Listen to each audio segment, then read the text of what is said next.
Larry, Fort Worth Memories Museum and Groups.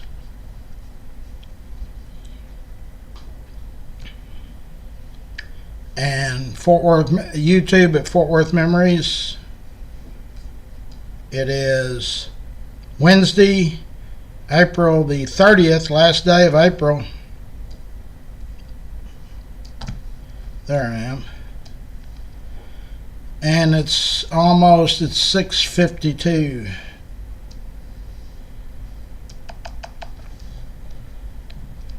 Let me style the video. It's raining over here, but we're working. We have cars. Okay, so it's Wednesday.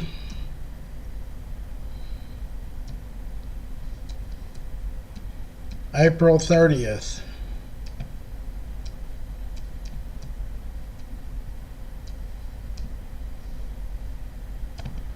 Save that. Like it. Tell everybody good morning.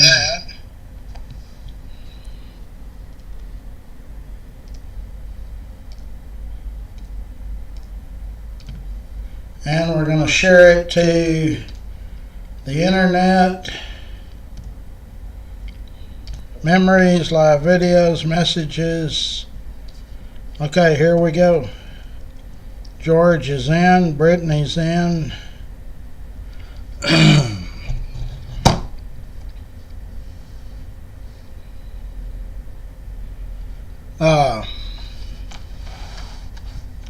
Hold on, let me get my stuff situated here. That ain't gonna work. Okay. We won't situate everything. I'll announce today at lunchtime where we're gonna eat. A couple of possibilities are already surfacing.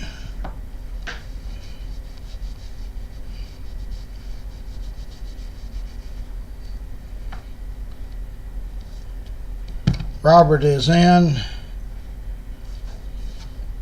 Brittany, James Vincent. Don't know if the Rangers won last night.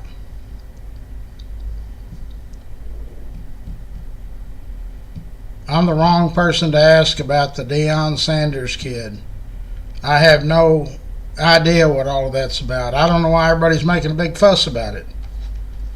He got drafted in the 5th round or whatever. Who cares? He's going to be a gazillionaire, so what difference does it make? I think they all ought to be paid like golfers. If you don't produce, you don't make any money. You know, these golfers, they go out and Tiger Woods, to make all that money, he had to win all them tournaments. He couldn't say, oh, I didn't feel good that day. Had a bad day. I was off that day. Girlfriend problems, whatever. In golf, you have to produce to make money.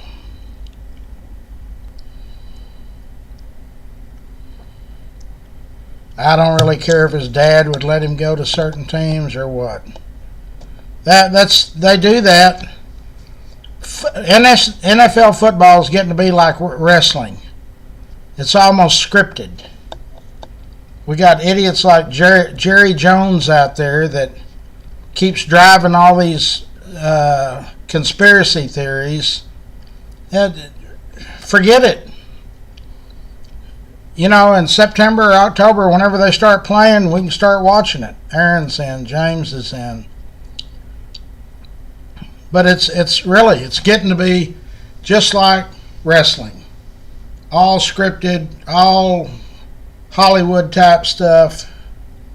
And to hell with Deion Sanders. And we detailed cars for him when he lived in Prosper. I met him through Walter Dansby. In fact, the first time I ever met Deion was at the old Macaroni Grill, which is now Rex's Bar and Grill. And he signed some kind of deal. Walter was a superintendent at Fort Worth ISD. they signed some kind of deal to promotion for Dion and this other guy. Boy, they were both dressed to the nines and very polite. People saw him over there, and they wanted to do autographs, and he was very nice. He said, "Hey, appreciate everybody. Let me finish here with this gentleman from Fort Worth ISD." And they stayed, from what I was told, about an hour and a half after we all left. Thank you. So don't get caught up in all the hype about if it wasn't the Sanders kid, it'd be something else. You know, they've all weighed in on it, and like I say, and my grandmother believed that stuff was real, wrestling. I used to take her to Will Rogers and Northside Coliseum. She actually believed that stuff was real. Never could convince her. So anyway, Cleburne is now signing in.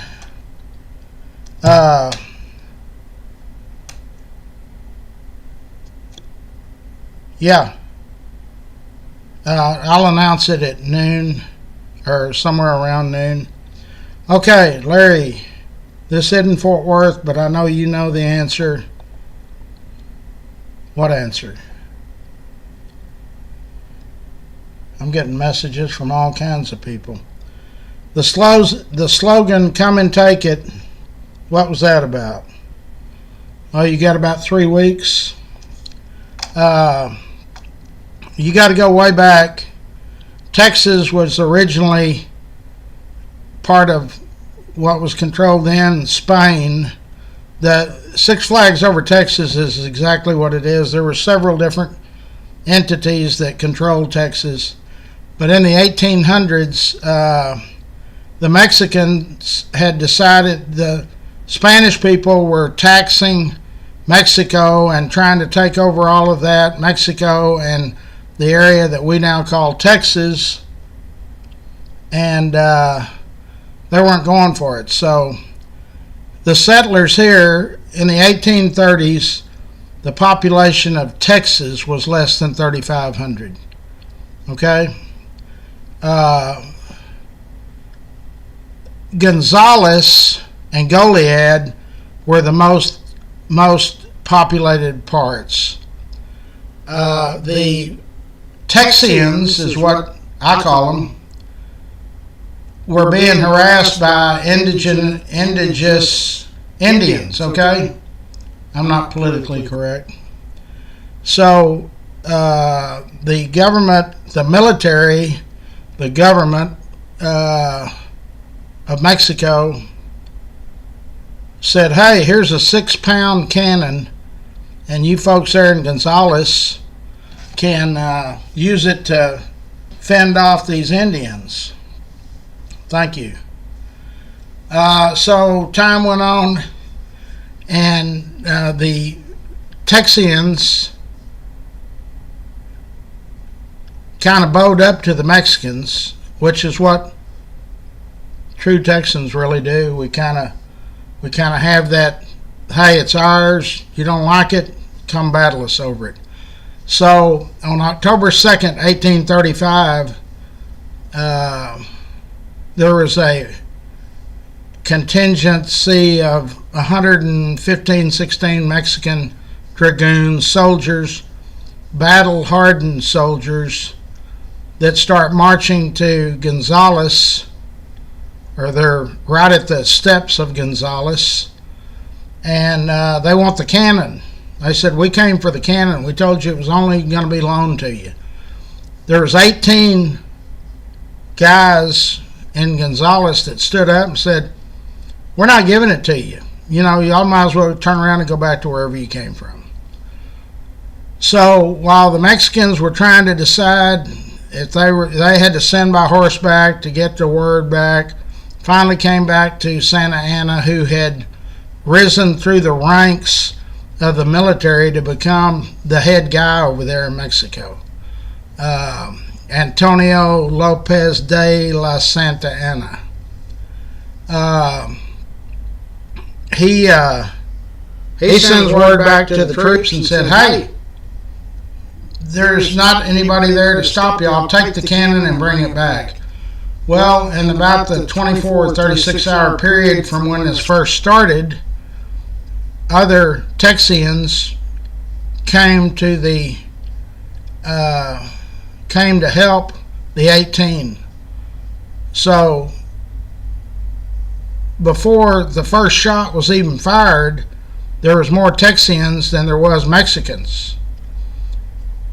So when they rolled up on a white flag, the Mexicans, and said, "Give us the cannon," the Texians, on a flag that was made out of a wedding dress of Naomi DeWitt.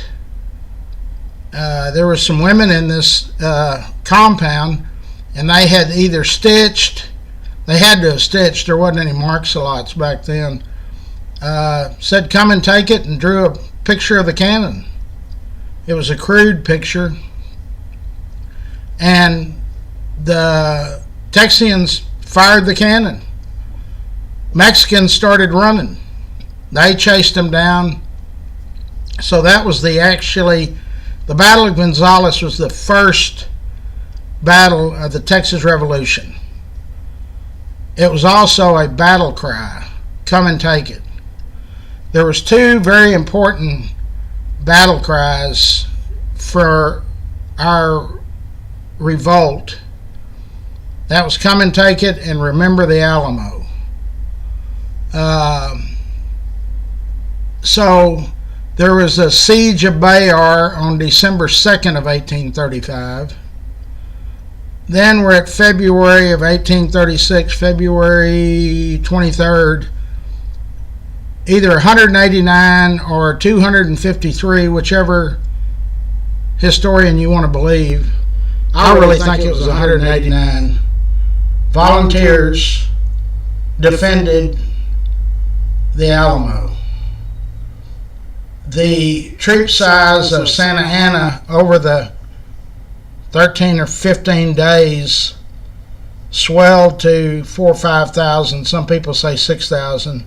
The original troop size was 1,800. So the Battle of the Alamo begins on February 23rd, 1836. Those brave souls held it till March the 6th of 1836. That was the fall of the Alamo. There's nobody that really knows how Jim Bowie, or they all died, okay?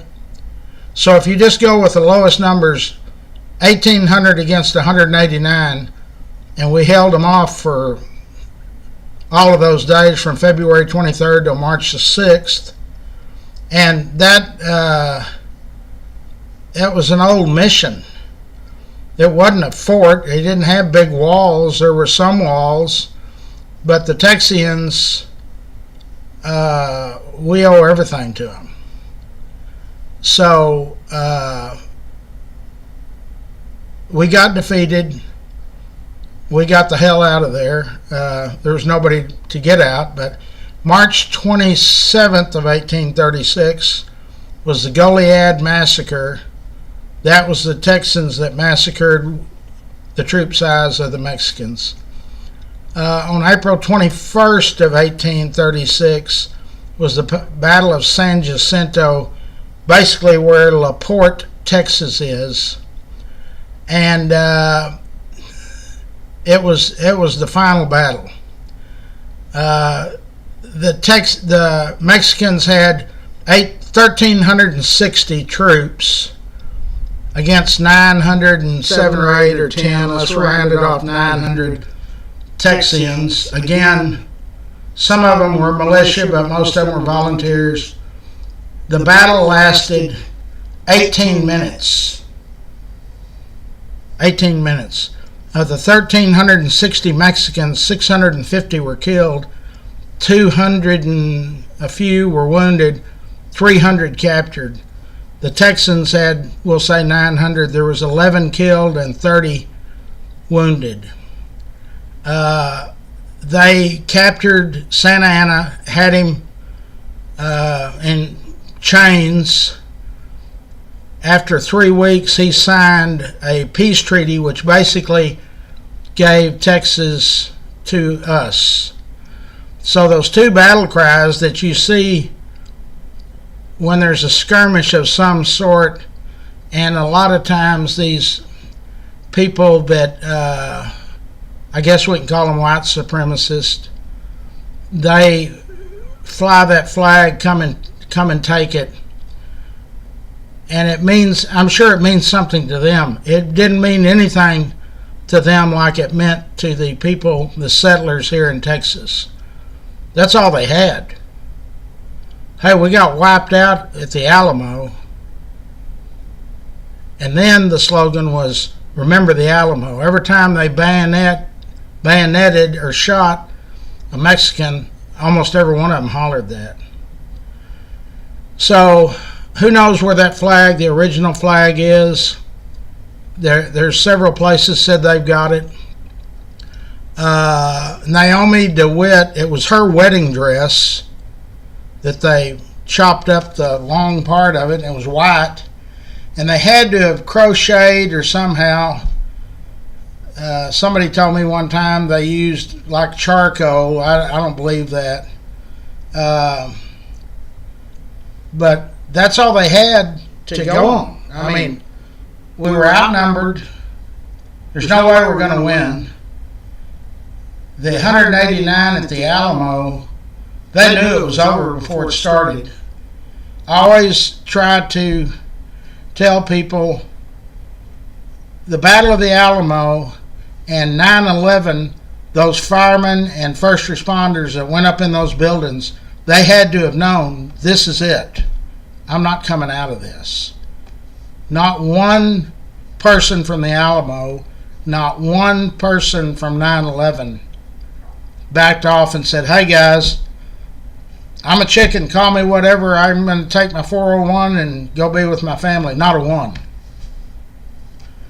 So, to me, that flag and remember the Alamo slogan was the two most important parts of Texas getting independence of anything. Sam Houston, who was the first president of the Republic of Texas, and politicians, Stephen Austin. In fact, the original person to try to settle Texas was Moses Austin. He came down here and signed a contract, and he was going to bring people in, and he died before he could gather anybody up, and his son was Stephen F. Austin. So there was a lot of great people that did a lot and sacrificed it all. They sacrificed their lives, and they had to have known. Well, you can just, the Alamo was on their minds so much. 900 people, 900 soldiers against 1,360. In 18 minutes, they killed 650 of them. I would think that the soldiers, the Texians, had an agenda. They were going to revenge the massacre at the Alamo. 18 minutes, they killed 650, wounded 200, and captured 300. They didn't massacre them like when the guys in the Alamo refused to surrender. Santa Anna said no quarter. That meant whoever's in there, kill them. There's no prisoners. Now they did. There was two families or two ladies and a couple of kids and an African American slave that they didn't butcher. But there were soldiers. There was people in the Alamo that had volunteered that were not dead. And Santa Anna said, kill them all.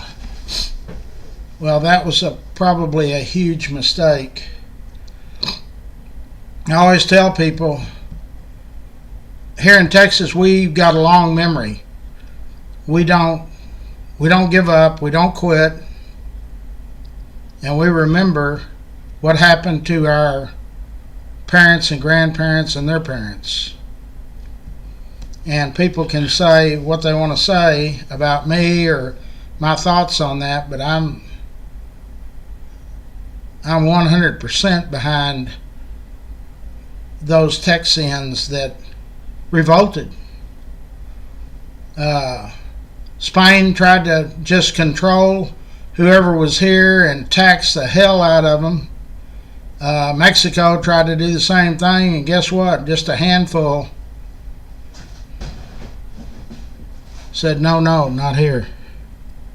So, but I could talk about important dates of the revolution, the Texas Revolution, for weeks. They had the will and the tenacity, whatever it took. I mean, men, women, and children, they all, to hell with you, come and get it. And that's why we're the greatest state in the United States. And that's not just my opinion. I hope it's a lot of y'all's opinions. Dora is in. James is in. Who am I having on tomorrow at 8? Veronica Law. Now, she is running for a TCC, or however, whatever it's called now, the community college. She's running to be on that board.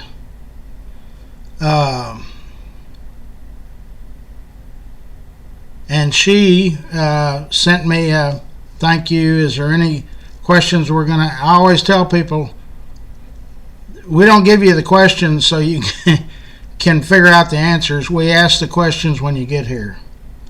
I'm sure it's going to be to do with education, seeing how apparently we have high school kids or people that graduate from high school that can't read or write. I don't know the answer. I don't profess to be educated enough to know that. I thoroughly believe by changing the superintendent does not solve anything. I'm leaning more now towards teachers I listen to say this STAR test or whatever the kids have to pass to get the funding, they say is not right. But there's got to be somebody that knows the answer.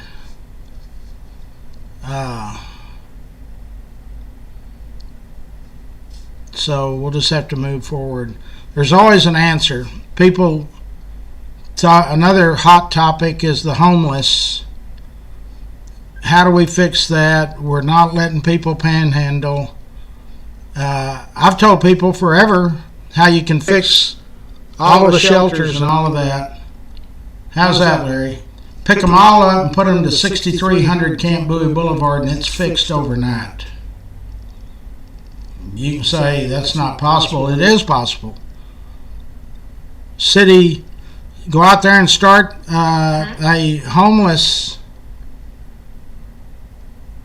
shelter out there on Camp Bowie. See how long that exists.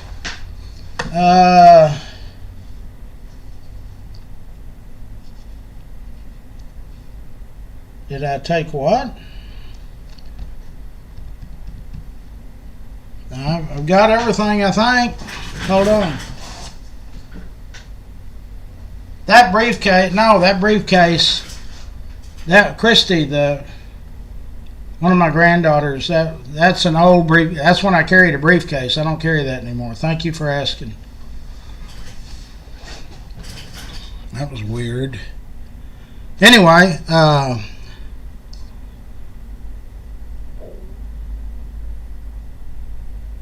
yeah, the STAR test. Brittany, I'm not, y'all can't get me talking about that because as you know, I got a high school diploma, but I didn't earn it. It was given to me. So everything I've learned was either street smart or everything I've ever read or seen since about 8 or 9 years old, I can recall it. So I'm gifted in that respect. Sometimes it's kind of scary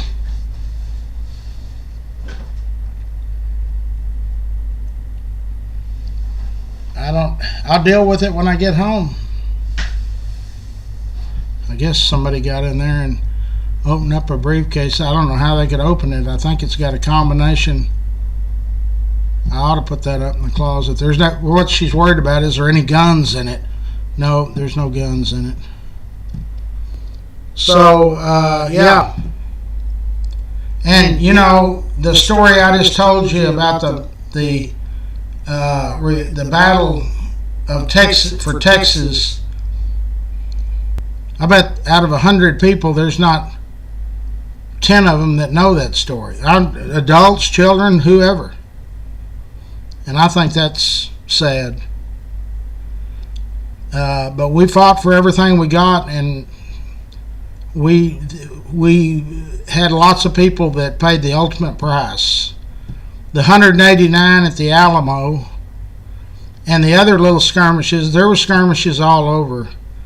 But we didn't pay near as much as the people that we went up against. And so, anyway, that's good that you asked that.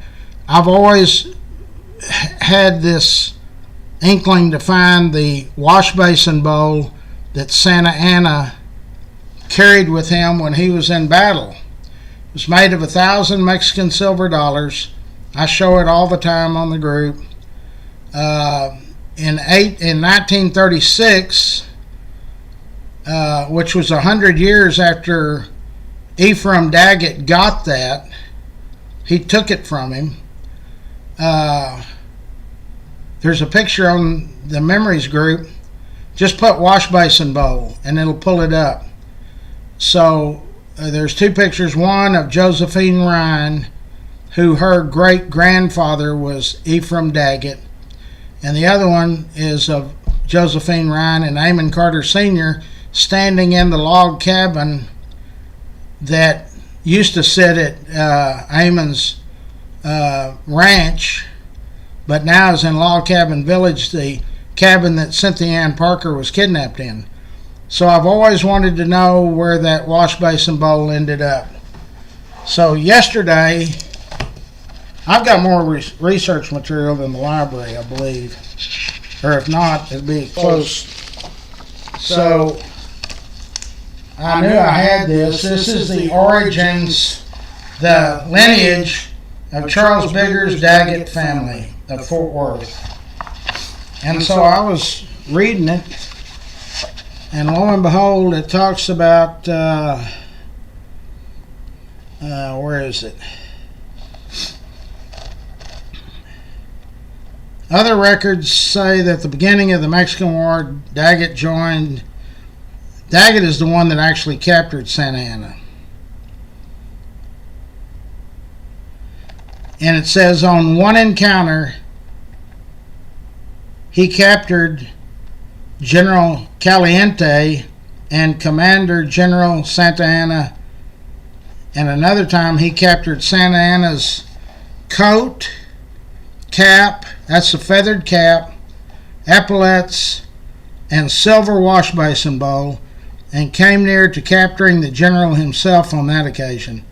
He was offered $1,000 for the captured articles, but refused and turned them over to Colonel Jack Hayes. I'd never heard that story. I got to find out who Jack Hayes was. Hayes reportedly, on request of superior officers, returned some of the items to Santa Anna.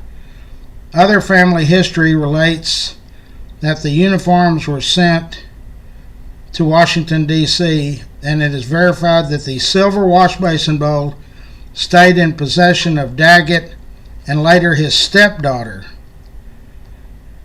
Research has not confirmed where that wash basin bowl is today, and is thought to have been purchased by a relative by marriage of the late Ann Winfor Marion, owner of the Four Sixes Ranch, which now Paramount and Taylor Sheridan own that. After the war, because of the promise of land grants, Ephraim Daggett became interested in Fort Worth area. He got a land grant that ended up being the entire area of Hill's Half Acre. So the story I'd always heard, and I thought I had it verified, was that when General Sam, who was the president of the Republic of Texas, started negotiations with the president of Mexico about the disposition after the guy was the supreme ruler, Santa Anna, had signed over this area to us. I was told that the president of Mexico said, before we even start talking, you got to give my guy, my general, all of his stuff back. You got his war jacket, his feathered hat, his gold wash basin bowl, his gold epaulets. So Sam Houston got a hold of Daggett and said, you got to return all of that stuff. Well, Daggett, being a true Texian, he said, okay, yeah, I will. He gave him the feathered hat. The things he did not give was the gold epaulets that was on that war jacket and the wash basin bowl. And the picture, if this account says that this Colonel Jack Hayes got it, well, how does Amon Carter 100 years later have a picture of it with Josephine Ryan, who was Daggett's great-granddaughter? So we've got more information to start researching. What eventually he retired and went back to Mexico and died. He had a peg leg. A lot of people don't know that. He had a wooden leg that he had lost in a battle. Now you got to remember also, the Mexican army was probably one of the most battle-hardened armies anywhere in the world. They were fighting everywhere. The French, they fought all them countries that had this part of the world. The 6 countries, the Mexicans fought them all. I mean, they were battle-hardened troops against our little old volunteers. It didn't take them long to whittle down the odds on the Battle of San Jacinto. And that was all driven from anger, from revenge. I saw a letter one time, and it was written in Spanish. Of course, both my wives have been Mexicans. And I took a picture of it, and basically it was one of the descendants of a Mexican soldier at the Battle of San Jacinto that lived. He was one of the 300 captured, and he said when that battle started, they couldn't figure out what everybody was saying, but it was "Remember the Alamo." That's what he remembered, the same phrase, and didn't know what that meant.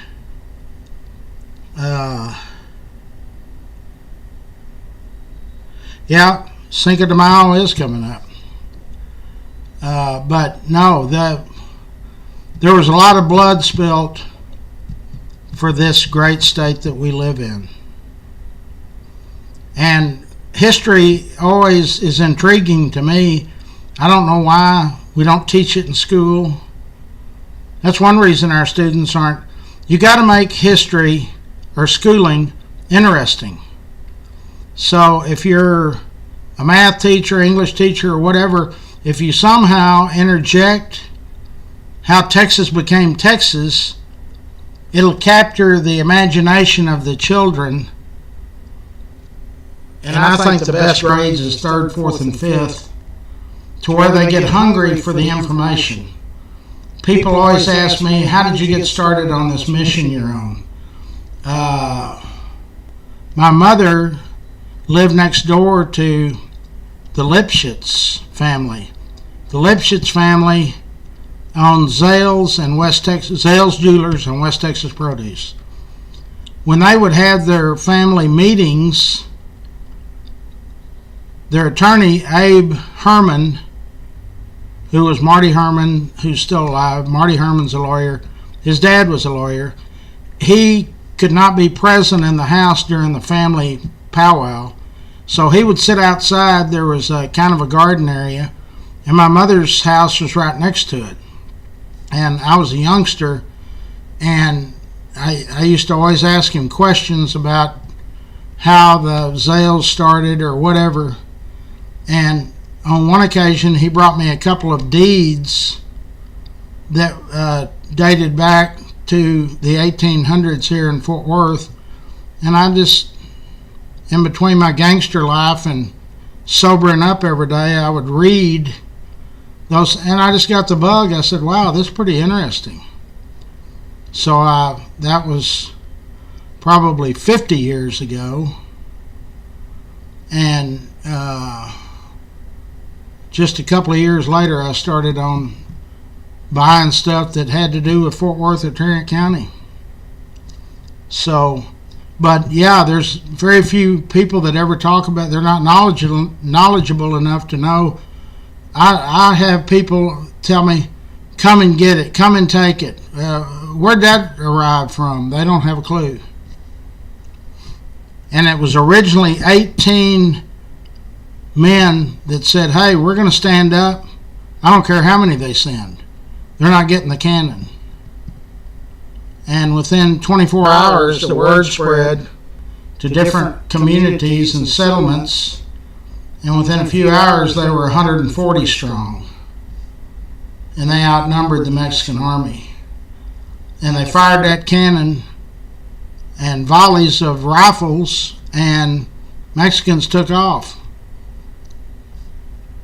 The Texians didn't stay there on their hind legs. They ran after them.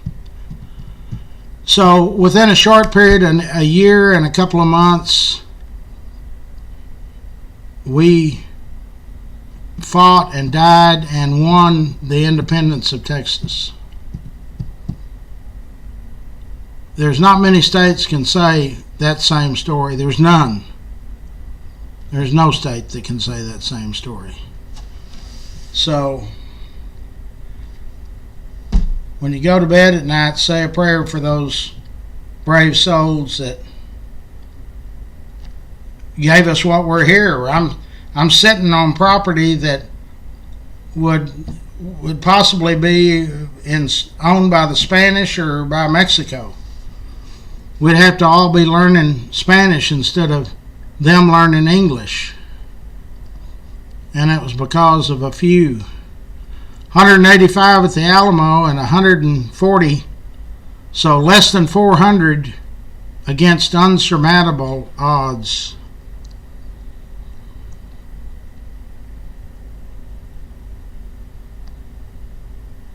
No, they don't teach that. It's probably politically incorrect, but it's the truth. How many what? There was 910 militia Texians. 11 were killed. 30 wounded.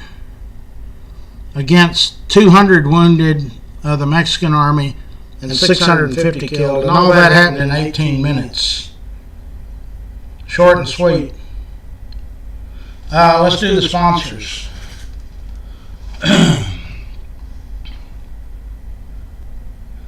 Yellow Snake Horses, Brazos River Ranch. Say that 5 times. Forwards or backwards. You can go horseback riding for 2 hours for $75. Take Interstate 20 down to Millsap and you're there. Eric Walsh, real estate developer. On the board of Larry's Kids. Good guy. Dub Peacock's A-Bird and AC Heating Inc. If you've got heat or air problems, that's who you call. Be Be sure when you call our sponsors, tell them you're a member of Memories or tell them my name or something. Dana Lang is in the real estate business. One of her companies is called Dana Sells Cowtown. What a cute name. She's very knowledgeable too about Fort Worth history, Texas history, and likes fast cars. Pat and Richard Carr on Dickie Carr Sand and Gravel. Super human beings, great people, always there to help anybody that's in need. They wrote the first $5,000 check for Larry's Kids. Coburn's Catering, Steve Coburn. They go back 1946. There's no event that you could have that's too big. They do the stock show every year. That's 100,000 people. Fort Worth Lumber, I-35 South, lumber, plans, building. If you just want to ask questions, they have been sponsors ever since I've been on the internet and active in the bike giveaway. K-Ranch Roofing. That's Jorge Hernandez. He's been one of our roofing contractors for years, done lots of roofs. If you think you might have had some kind of roof damage from the hail or the high winds, call. You'll get Bree. She will set you up an appointment where one of their specialists can come out. They'll check the roof out, and they'll come down from the roof, sit down with you, and tell you if you got any damage or not. They don't charge you for that. Brandon Cross, Cross Electric. Hold on, I've got somebody bringing a truck.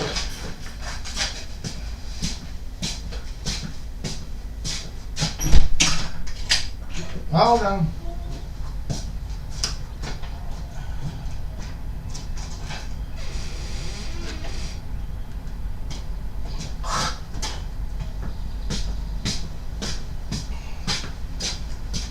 It was Rosie, but it's not. It's the maintenance guys. I don't know what they're doing here.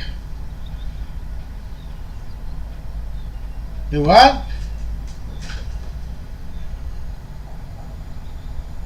Yeah, but it's backwards. You put the code in backwards. Reverse the numbers and that'll open it. Yeah. Okay, Brandon Cross, Cross Electric. One of DFW's favorites. Manny Ramirez professes about him. Jenny Stewart, State Farm Insurance.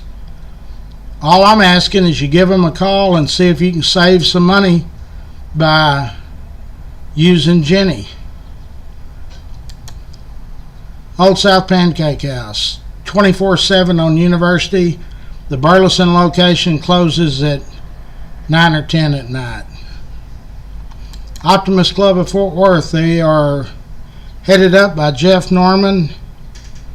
Thank you. He has been with us several times. They always give us a Christmas tree at Christmas time. They do lots of great stuff for our youth, both boys and girls.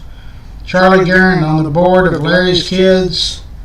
He's the state rep, owns Railhead. Good guy. Very active, very passionate about the bike giveaway. Rains Plumbing. That's a family-owned plumbing business. Their main goal is to make sure you're satisfied. They do super work. Casey Crawl, Medicare or Medicaid. Don't try to navigate Medicare or Medicaid. You'll go crazy trying to figure it out.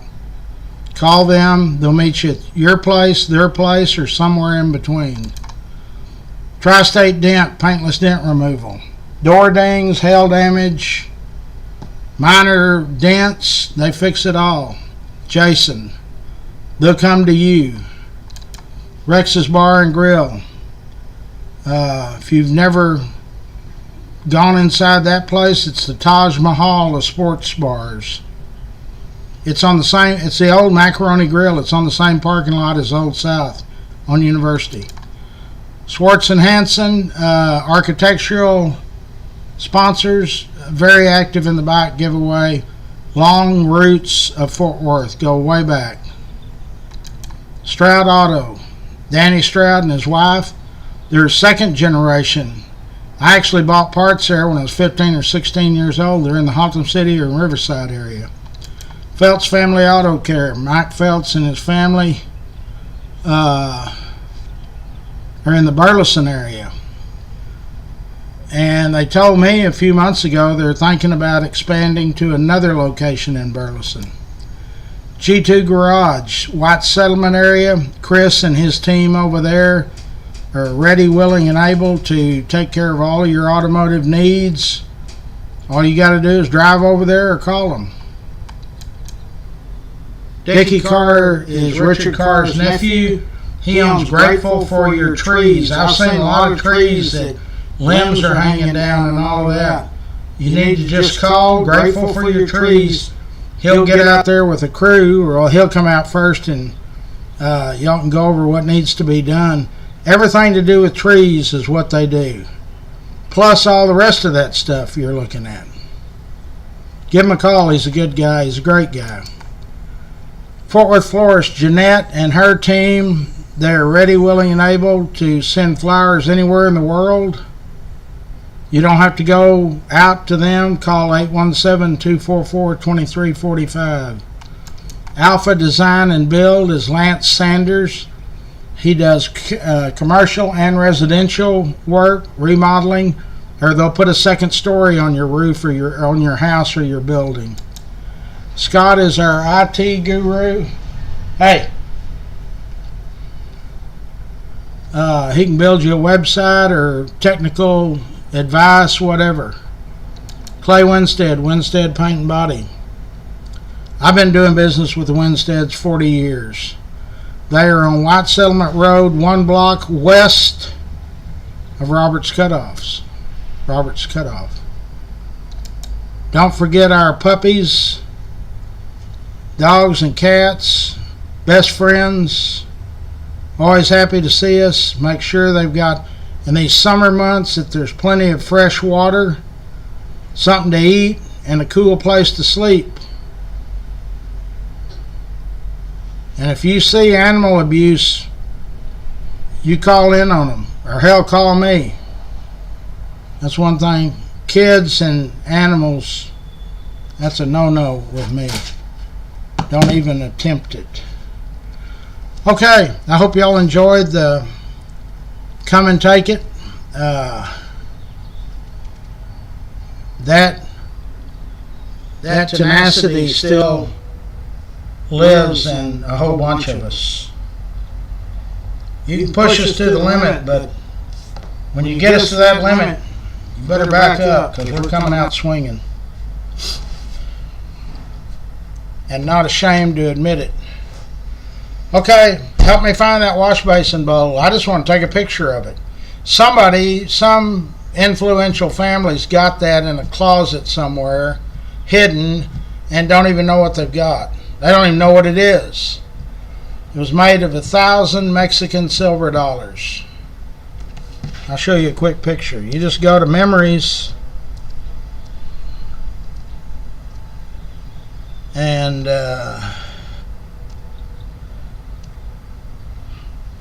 just put in wash basin bowl, WASH basin bowl. So I've never heard of that Colonel whoever, but there is a picture of Josephine Ryan by herself, and then her and Amon in 1936. Isn't that thing beautiful? So that's what he would take a bath with, you know, when he was out there on the field going to battle with somebody. A lost and found story. There's a lot of things that I've been looking for over my lifetime. A lot of them I've found, discovered different parts of history, and a lot of them are in this museum. That's one I've never... That's the last connection that I can put with that wash basin bowl. 1936. So that was what? Almost 90 years ago. 36, 64, 74, 84, 89 years ago. That's the last of that I...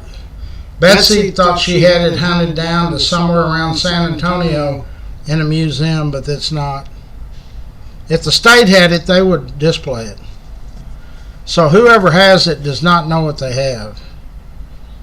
And if you've got it, I don't know how much money we can come up with, but I can broker a deal where you can get there's no telling what the price would be on that thing. Kind of like one of Jesse James' guns or something. That photograph of Billy the Kid that sold for over $2 million. So anyway, I got to get out here and get started. We got a couple of cars today. I'll let y'all know at lunch where we're going to eat.